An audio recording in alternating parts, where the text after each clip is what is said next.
চার দোকান বসে চা খাই, এর মধ্যে শুনছি যে ওই মাথায় আগুন লাগবে। আগুন লাগার পর আসছে দেখি যে আমাদের সবুজ গোলদারের ঘর, ওটা বসত ঘর ওর, আর পাশে যে বাড়াইটা ওটা আমার ঘর। এনার ঘরের ভিতরে ছিল দুটো ঘর সম্পূর্ণ পড়ে গেছে, এবং আমাদের আরও একটা বাড়াইটা ঘর এই মামুন, আমার সবুজের এই মামুনের এই সারের গোডাউন, সে অনেক সার ক্ষয়ক্ষতি হয়েছে, এবং সবুজের বাসার যত মালামাল আছে সব বিধ্বস্ত হয়ে গেছে।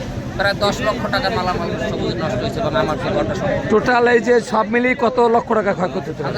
15 লাখ টাকা, 15 লক্ষ টাকার মালামাল ক্ষয়ক্ষতি হয়েছে।